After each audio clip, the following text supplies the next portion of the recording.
Well, here I am. This is the first time I've done an introduction by myself. Normally, it's a bit of banter between myself and Rex or James, who is not here today. But I'm joined by the legend Wolfi. Thank you so much for coming over, Wolfi. You've been on the list for the captain's table for a long time now to get an understanding on cycling and also yourself being in the industry and in this area for such a long time. So welcome. Thank you so much for having me. Thanks for the legend and thanks for being part of this great club here with the captain's table. So I'm really enjoying to be here. Thank you. Well, I'm particularly because we talked before we started. Yes. And we sort of arrived in Dubai around the same time. And I think if people that were here in the early 2000s, it was quite a special time. It was. We could see the changes were about to happen. And I said to you about Wolfi's store was sort of on the outskirt of Dubai. Yes. And now it's near the start of Dubai. Absolutely. There was only the Hard Rock Cafe, when people remember, which is kind of now where the greens are now on the opposite side of the street, and it really was far out, so you needed to drive over some sandy roads, and the Sheikh Zayed road was completely different. And we had our showroom really at the end of Dubai, and the service road was differently, and there was a lot of sand. And I remember that one of the first days I had a car, and I got stuck in front of a hardware store. And then I had to call my neighbors to pull me out, and it was just a little bit of sand, but I got my lesson not to park somewhere where it's sandy. So it was different, but it was exciting, and a lot of good people from these times are still here, and we have good stories to share. So let's go back a step before we get in. How did it all begin, Wolfi? And how did you come to Dubai? Yes, I'm obviously from Germany, as I can hear from my accent. My brother lived here in Dubai. I have a bit of a background in hospitality, so I did some trained in hotel management. I'm a trained chef. While I was doing this, I started renting bikes to our customers in the hotel, and then I kind of started to take them to my home place. Another brother had a car repair shop, so I had a little bike shop to try to make some extra income on the side. And I did this quite early when I was like 16, 17. When I started my apprenticeship in Germany, I started selling bikes aside to my regular work, and the business grew, and I kept on working on it. And one day, obviously, I decided to go full time into the bike business, and I had my own little shop with my brother in the car repair place. And then when I was around the age of 30, my family visited my brother here in Dubai, and we looked at the city and we said, okay, and he said, listen, it's an upcoming city, that's a good place to come. And I thought, okay, either I stick to Germany and I stay there, and we had a good business there, but or we take a bit of a gamble and a bit of a risk and put everything we had into one 40-foot container. Send it on the way in August. So next year we have the 20th anniversary. Okay. 2022. August 2022. August 2002. Yes, we came. Yeah. Landed. Yes. Obviously, you step out of the plane and you get a feel what it means to be August, hot. You decided to come at the right time of the year when it was maximum heat. Yes. And then we had this showroom, actually the same showroom we have now, but it was only one partition of the showroom. You'd already made that decision before you were right, I'm going to do it. Yes. And if I remember rightly, was there any other cycling stores of any substance in this town? There were two stores on Sheikh Zayed Road. A bit further down, there was Chippies, the shop where you could buy battered fish and things and chips. Yeah. There was one, it's Wheels from Saudi Arabia. They sold some kind of basic cargo bikes, and there was on the other side there was a Skechers, and they sold some track bicycles. There was one in Bergeramen. There was one small shop. There were a few shops doing some things. I think I remember those. Opposite side, pretty much on the opposite sides of each other. Sheikh Zayed Road. Bergeramen, there was one, and then you were there. Yes. And then, where were people cycling then? We cycled on the routes where they built now the greens. Some roads were starting to be built. We rode to the Hard Rock Cafe as well. There was a route. Then we cycled to Shindaga Tunnel, which was possible. And at that time... but there was traffic at that time. Yeah, but we cycled early morning. Okay. So it was a bit of a subculture.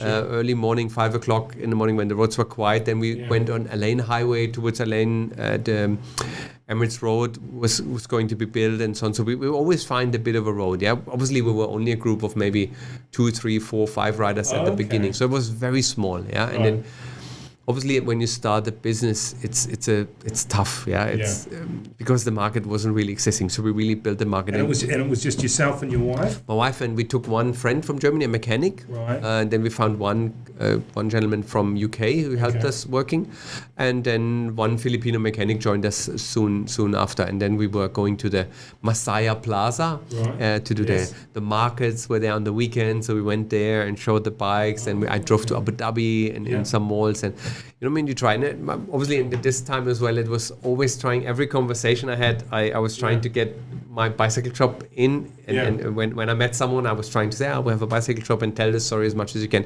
It's sometimes it's a bit of a desperate move you have because you're really trying to make this work, and as well you need to make it work. If you come alone and you have no company, most people when they move to a place, they have a company backing them up.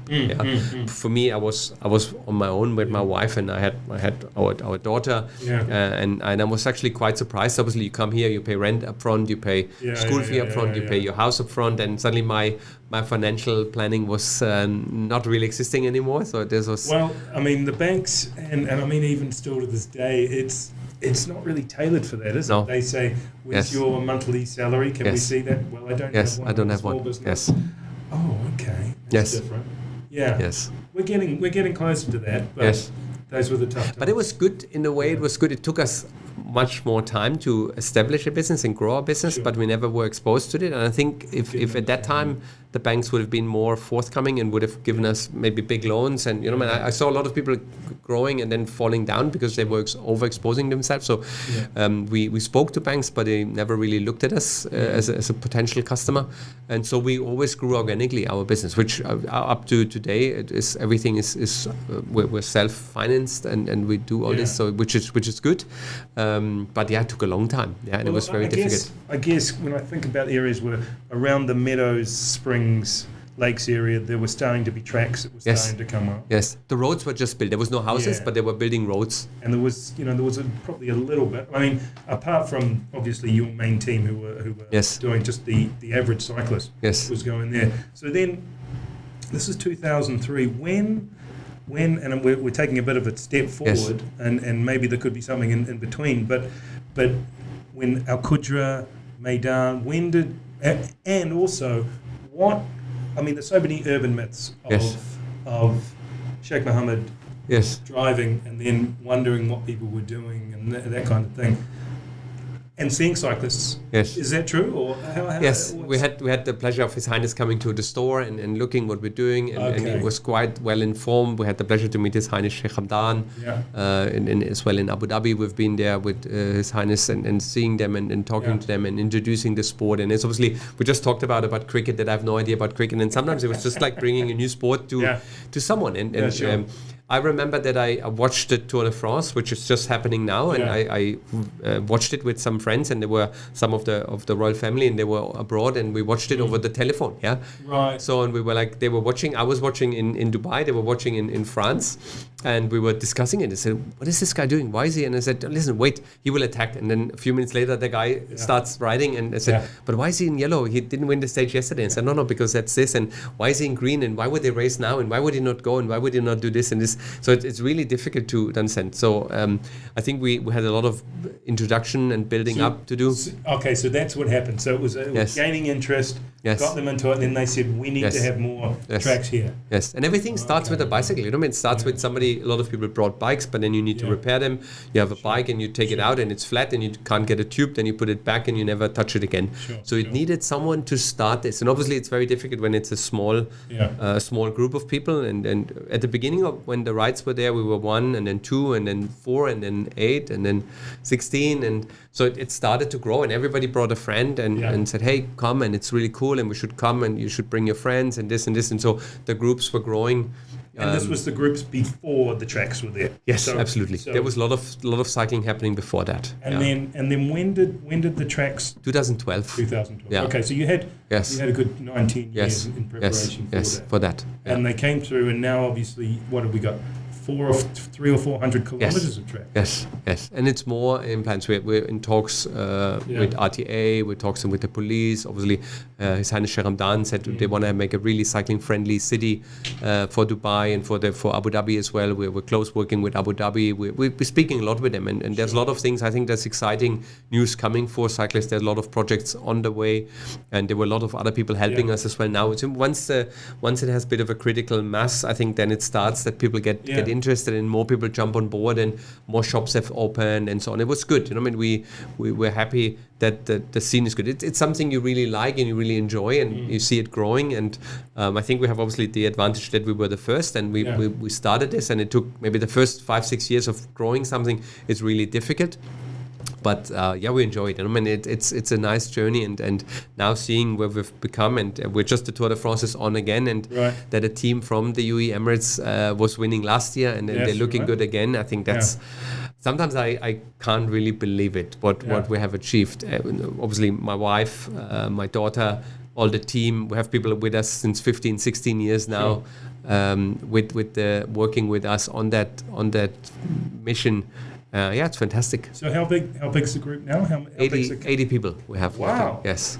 So still on the one side? Yes. Or you've got other sites as well? Yes, we have opened a shop in Abu Dhabi on the Formula One track. Right. Yeah, and we're planning another big store in Abu Dhabi, which is exciting news for maybe October, November. We will open a big store, and we are in a partnership with Abu Dhabi. Yep. That's nice since the 1st of this year.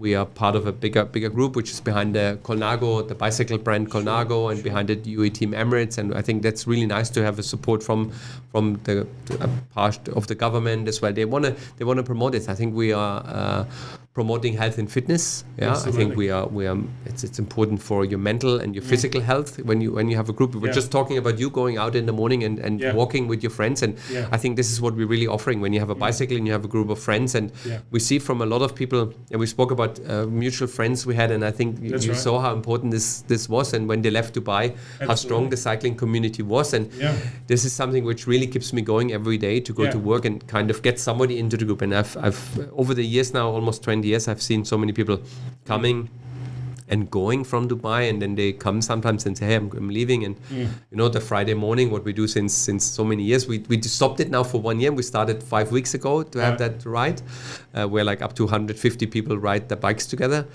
And I said, listen, this was the highlight of my week, and I really enjoyed it. I looked forward because I was working with my colleagues, but this was not the same group of people. And now I'm out with my buddies, and I think especially for men, it's quite a nice thing if you have your buddies. And a lot of people say, listen, I've never been so close to a group of guys since my school days. So because that's my riding buddies, and that's your walking group and your friends, and it's important. I mean, how many bikes are out there on a Friday? I mean, how many? Thousands, hundreds or thousands. Yes, it's unbelievable. If you haven't been there early morning, so if you have never been on the cycle track in Al Qudra or in District 1, it's unbelievable. You can't believe how many people are there. Yeah, it's fantastic, and it's just I'm standing sometimes there and I'm just smiling to myself and listen.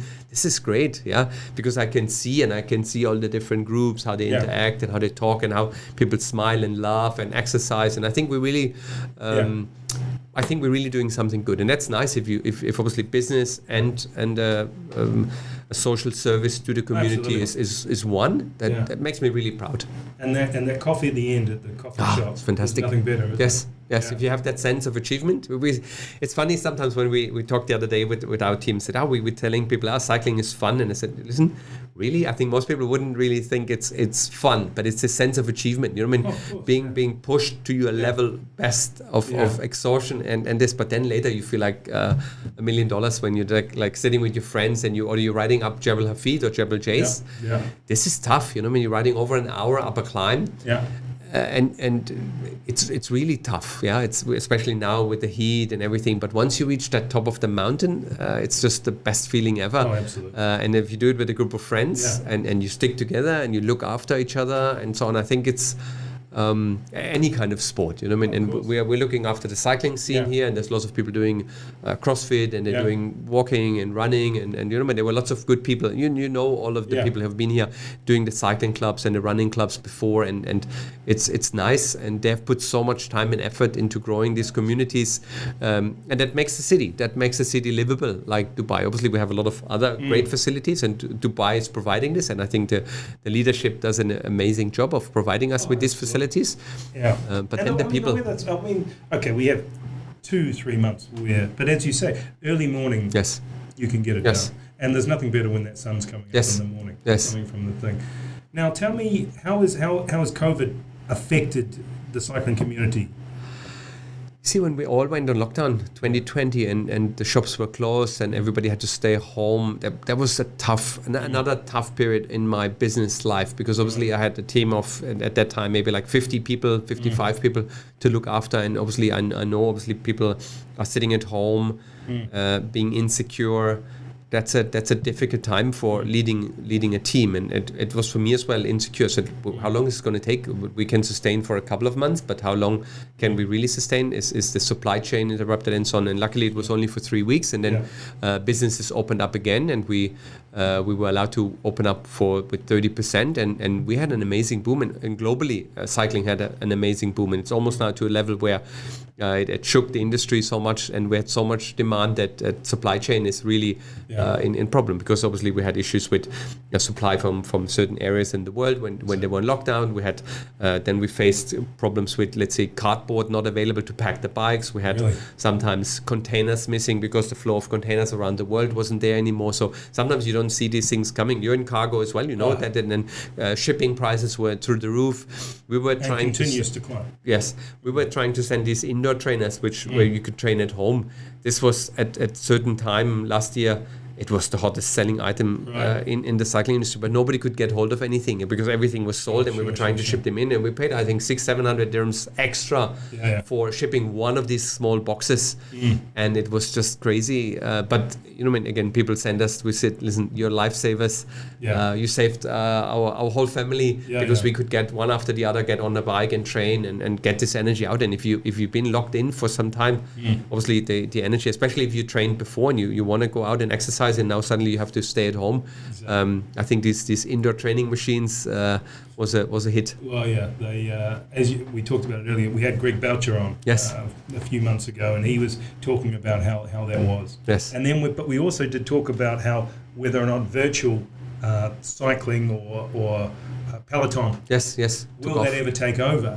And he very much disagreed with that. Yes. People still want that physical part. Would you agree with that? Yes, no, absolutely. I think riding in a group and feeling actually the energy you put in and being outside. I always said it's swimming in a pool or feeling the ocean.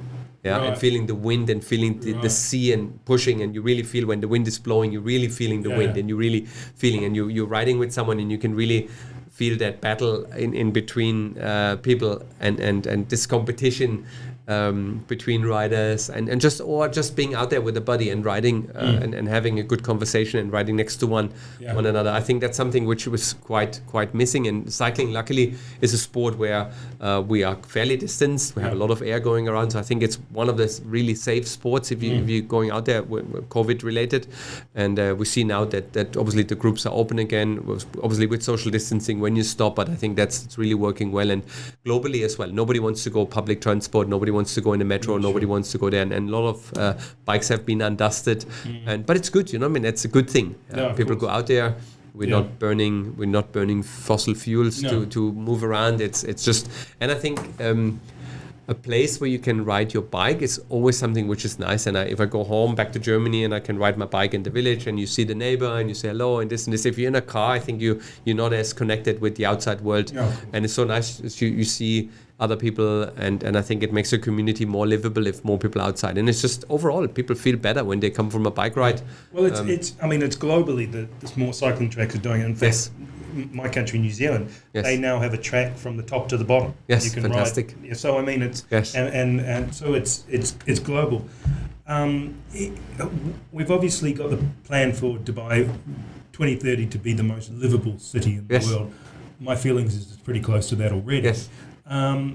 I'm sure cycling will be a big part of that. Yes. Can you give any insight into, are we going to talk about more tracks? Yes. What more could you do, or what more could the city do?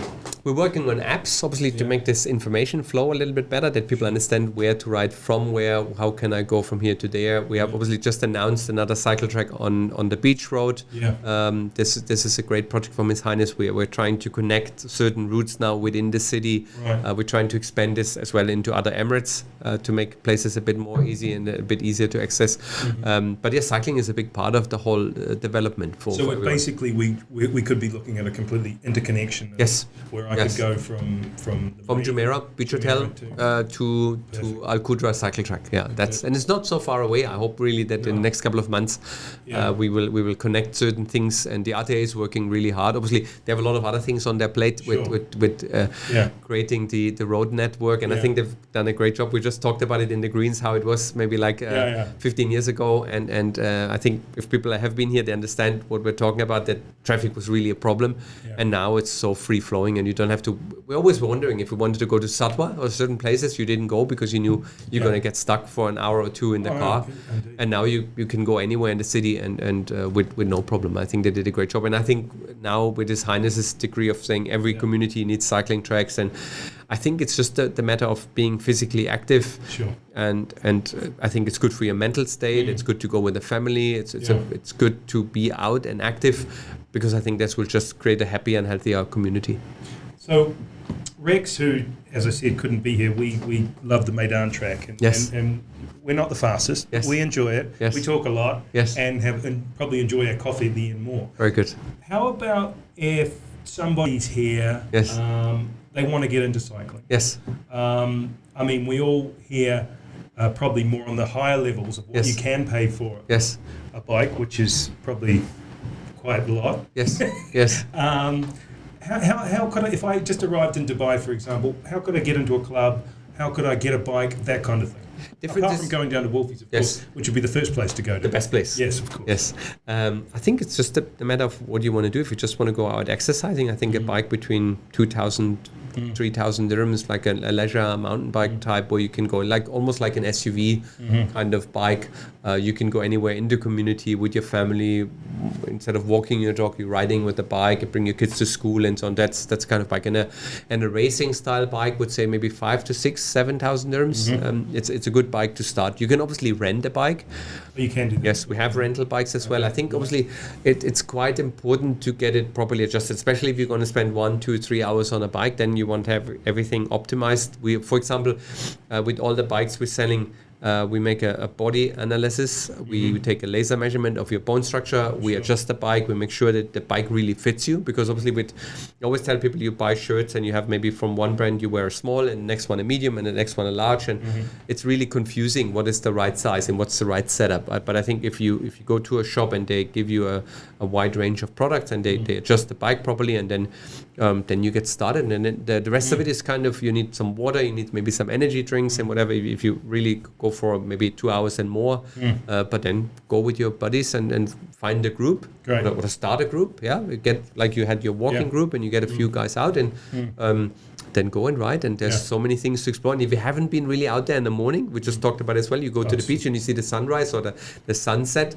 If people miss this, then they haven't seen everything in Dubai. And going to Ras Al Khaimah and going to Jebel Jais, and we have some good videos on our YouTube channel where we took videos to showcase this to people, because they've never seen that Ras Al Khaimah has such a beautiful mountain scenery, and riding up a climb like this is fantastic. Then obviously beyond that, taking the bike on holiday, going to Europe, going anywhere around the world, and exploring a place by bicycle is completely different than a car. So that's the next step. We'll put the link on the bio for Wolfis, and we'll make sure that anybody can contact you guys directly if they're looking to get into it. Yes. I'd like to talk a little bit more about your future developments and plans. You've mentioned Abu Dhabi. Yes. But then you've also said you have even bigger plans than that. Yes. Can you give us a little overview of that? Obviously, with now our cooperation we have with Abu Dhabi, and it's a really positive move for us, for the company, for the people working for us. So we said we want to expand, and we obviously want to kind of spread that passion for cycling in other countries as well. So first of all, it's obviously the UAE, and the next big step is for us Abu Dhabi to really cover that market and make sure this is good taken care of, because obviously UAE is our home base, and we have a plan for Hudayrat, which is a sports island in Abu Dhabi, which is next to it. There's a cycle track as well, and there's cycle tracks. It's an island. It's an island, yeah, but it's right next to Abu Dhabi on the left-hand side of Abu Dhabi. Quite a big island where you can ride your bike, and this is where we're going to have our headquarter. Because at the moment it's just at the Grand Prix. Yes, which again is an unbelievable. If you haven't been there, it's just so much fun to be on a Formula One track. It's just fantastic to see the track, and especially if you go in the evening, maybe you catch the daylight and you see the track and you can experience everything, and then the light goes obviously it gets dark, and then they switch on the light. You feel like Michael Schumacher or Nico Rosberg and something going around and getting a feel for that track, you know what I mean? See the distance and and imagine that they go with 300 kilometers an hour down the road, and then you see the corners and so on. Really good fun. And there's hundreds and thousands of people on the days they're open. And again, it's fantastic how... So the popularity levels are Abu Dhabi the same as Dubai. Yes. That's great. I think again it needs again the better we can take care of a market, and the better we can supply, and the better we can help. And obviously a lot of people we got some super nice messages from people. They say, oh, we're so happy that Wolfi is now in Abu Dhabi as well, because a lot of people travel still to Dubai to do the shopping, to get the service we offer. That's something we really try to do as good as we can, really helping people with everything. And as well from a kids bike for like 1,000 dirhams, 800, 900 dirhams kids bikes, up to obviously the expensive bikes. But I think the team is really trained well and gives good information to everyone. But then once Abu Dhabi is covered, we're planning obviously other countries as well. Obviously we see a big market in Saudi Arabia. We see other GCC countries. I was just going to mention that. I mean, what's happening there at the moment? Yeah, I think obviously the market has opened quite a bit, and I visited Saudi Arabia, and the first thing I saw was a few females on bicycles riding along a Corniche road when we visited some of our partners, and I thought this is fantastic. This is good, that really shows that everything is opening up, and I think and what I loved about it was just like you could see they were not really well trained, and they never really rode a bike. But you know, when I heard them laughing, and I saw them giggling, and I saw them just having fun riding a bike, and that's maybe the best part about it. Just going along the Corniche and being out there and being active and enjoying themselves on a bike. There were two females, one male was with them, and they were just riding and having a good time, and that was just fantastic. Just seeing, okay, that's good. I think we're doing something good. We're providing bikes, and obviously this can only happening if you have a bike, right? Sure. And if you have somebody to look after, to adjust it, fix it. If you have a flat tire, pump up your tire, put a bit of lube on your chain, and if this is happening, then everything else comes with the time. Once we have provided the options to get something. No, exactly. I mean, all roads are. There's so much growth in Saudi at the moment. Yes. And I mean, you can just see exactly where it's going on. Yes. I'm presuming we're also talking about Oman. Yes. Qatar. Yes, beautiful place to ride your bike. Yes. Oman, very hilly, so it's quite challenging. But I've been there over the last couple of years, and we have some good partners there. But we want to help them, and we want to grow the market. And again, we want to just spread the word with cycling, and make sure that everyone has access to bikes and to service and to accessories and everything to make sure it's working. Good. With the upcoming expo, is there any connection? Yes. With cycling? There is some events, and we are thinking about the German pavilion. We have been approached to do something with the German pavilion to present the sport. Obviously, Germany is as well leading with a lot of technology when it comes to cycling as well. And I think we're gonna showcase some things. There's events we're planning, cycle events during the expo. We're quite excited. I think that's going to be an amazing 6 months. We're going to have. Well, I mean, it's October's going to come up quick. Yes. And Oktoberfest. October. Bringing Oktoberfest now, as well. This is official, is it? We can hear this from. You can confirm this 100%. Not officially, but Ted was talking about it. Very good. He loves the beer. I think so. Yes, I've heard it. Yeah, no, but why not? I think they can bring it over and have people here and show some of our German culture. Yeah, right. And then for 6 months, it's good. I think we have always had Oktoberfest. So I'm thinking back every time in October, a lot of hotels had it, and we had some good places. And I think that's good. And I think the people from New Zealand really enjoy coming to Munich. Well, I don't know if the people from Munich like the New Zealanders coming here so much, but so they enjoy themselves. Yes, very much. Yes. So, moving on, as we see the future, when I look at biking, like the Kareem bikes are now there. Where, if you had your crystal ball, where are we going to in the future for it? Apart from your own bikes, is it going to be point to point where you can just take a bike and just move it on? Where do you think we're going with? Yes, I think obviously with all the data, mobile phones and being accessible everywhere and having to know where the bike is, and like we see in other big cities that you can take a bike, and we know that Abu Dhabi has big plans to connect and have cycle tracks all around the city that you can take a bike. Obviously, as you said, the 3 months in the summer is a bit challenging, but other than that, if you find a way and you make it easy enough for people, I think a few of the things are missing in buildings, that we have a parking space for bikes and you have maybe shower facilities and change rooms, which I think is a bit more. I think it's not only the cycle track which needs to be there. I think it needs to be as well the facilities in the building. So sometimes it's difficult if you park your bike and there. At the moment we're catering for cars, but I think we need to change a little bit the concept as well with others. And I think you need to have that. We're working with the government on an app, cycling app, that people could see. Okay, I can go from here, and that's the way, like Waze and stuff. But and where you could potentially get changing rooms. Yes, correct. Like the Maidan setup.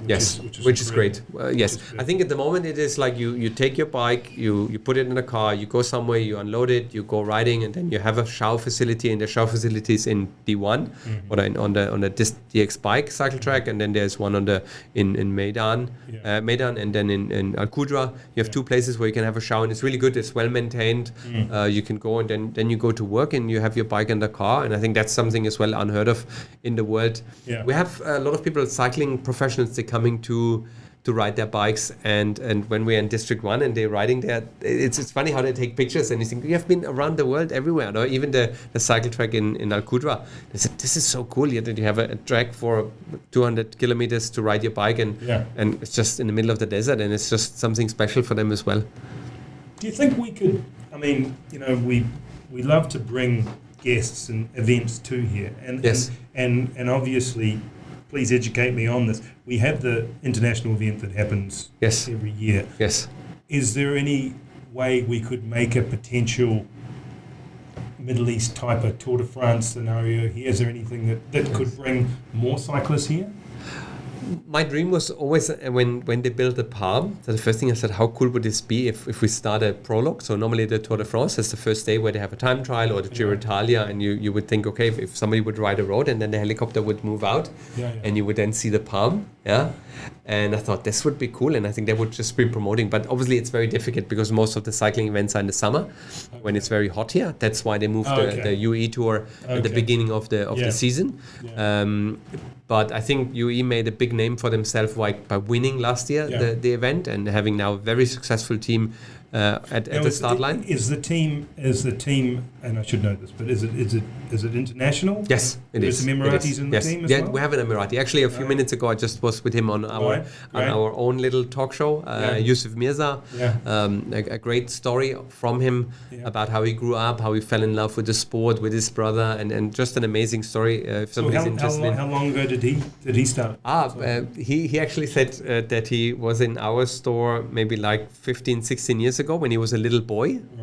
So he told us a story when he is from Korfakan, and he wanted to go train with his brother, and his older brother went for training, and they picked him up, but he couldn't go, and he said he was crying a lot because his brother was allowed and he wasn't, and then one day he took him, and then he was when they rode the bike, everyone got a little juice after the ride, just to replenish some energy. And I said, who is the strongest gets 2 juice, And he told us that story, and I said, listen, I was racing the hell out of, I was just going as fast as I could just to get that second juice, because normally I didn't get the juice. And so these stories are nice. And I grew up, and we were just talking because we expanded the shop quite a bit, and he said, I remember the first time I came to the store, how it was and how the building was and so on. We just had a nice conversation. But yeah, he's a good ambassador. I think we need, like everything, I think we need a few inspirational people in the community. And we just had actually a nice conversation, and we were planning a little bit ahead and said, listen,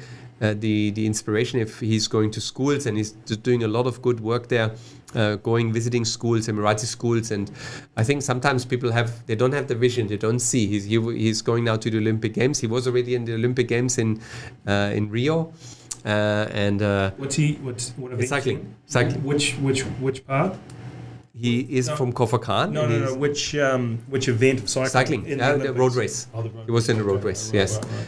And I said, listen, you need to tell this story to the local community, because they don't believe that somebody can make it in cycling to the Olympic Games. But you know what? Exactly. You did it, and you made this happen. And I think if people can, and I think sometimes we maybe underestimate the effect a real idol and a real hero has to children. And I think we need to be heroes for our children, and we need to go out and show them that's possible. And I think he could be absolutely the face of UE cycling for the next couple of years. His brother's into the sport and so on. So I'm really excited that we'll be following him for Tokyo. Yes, absolutely. Now, and his training was everything was done in the UAE? He didn't go away, or... Yeah.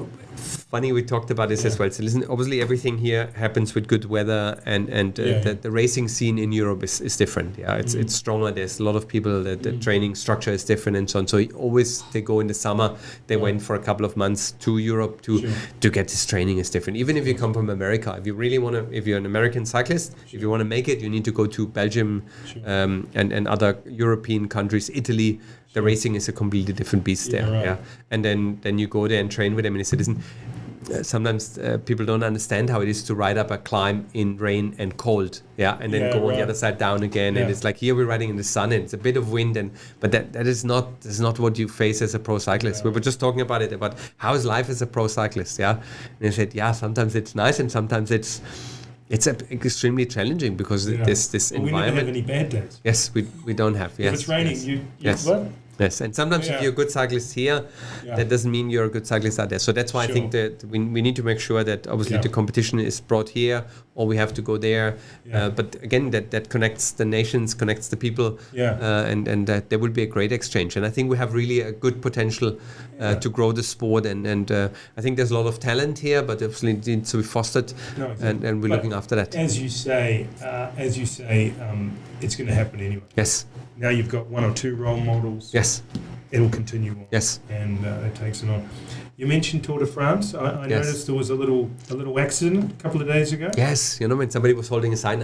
It seems there was a German lady holding up a sign, but I'm not sure. It's not confirmed if she was German, but it was. Well, she it said Opa, I think they're looking for her. Yes, they're looking for her. How does that happen? Yeah, I think she got overexcited and wanted to put the sign out, and obviously very bad. Actually one of the riders who abandoned, one of the first riders from my hometown in Germany. I know the family. They have a bicycle shop there.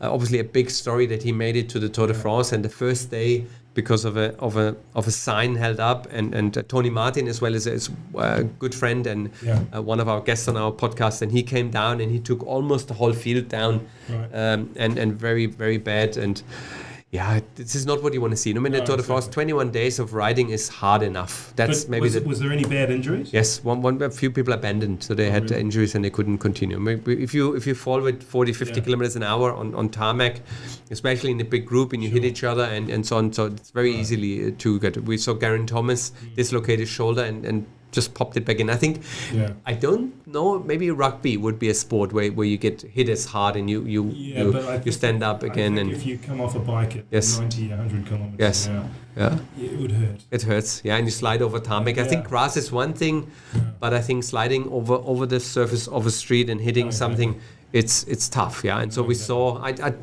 I'm always excited to see the first week of the tour, and I'm excited to see who's there. But the first week normally has crashes because we're riding on a flat. It's very fast. Sure. Everybody wants to show they are in the best shape of their life, and then you know how much it takes to be prepared. But then if you see these guys crashing, it's painful. It's very hard. But we saw Mark Cavendish winning.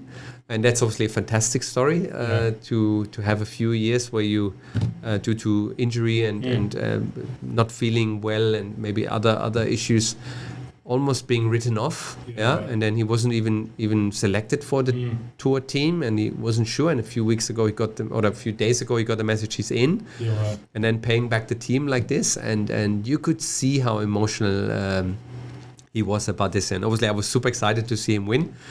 He was an ambassador for Abu Dhabi, and he was here a lot of times, and I had the pleasure to meet him and get to know him a little bit, and so a real nice guy, and now winning again. He won in Tour of Turkey 4 stages beginning of the year, but winning in the Tour is again a different level, and super excited and super happy for him that this is happening.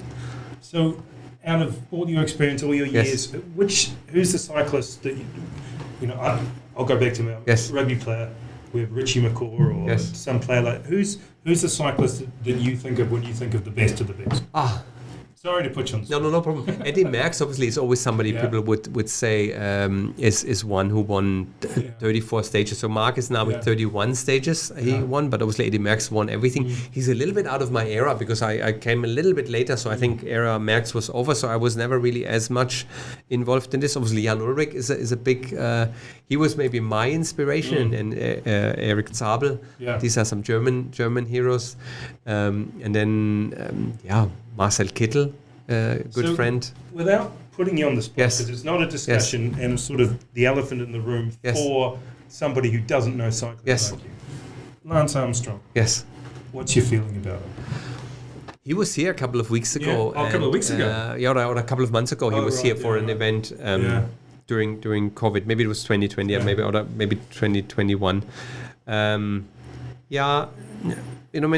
trying to be as honest as I am as my private person, and I'm trying to be clear with everything. And I think if somebody betrays, even so if other people betray as well, and you cheat, and it doesn't get better because other people are cheating as well. So I think you have to make a decision for yourself in life, and you say, listen, I can't do that sport because other people are cheating, but then you either do something about it or you step out. But you can't justify your cheating because everybody else is doing it. That's not me. You have to live with yourself, and can somebody be forgiven for what is done? Yes, it's not. I'm not the person to judge him, but I'm just saying for me that's not an option. I think you need to hold on to your own integrity, and you know what's right and what's wrong. And I think we set a wrong signal, and I hope really I'm a very, maybe sometimes a bit a naive guy, but I wanna have this sport cleaned up, because I think we set a wrong signal. If every young person who starts riding said, "We can only be successful if I take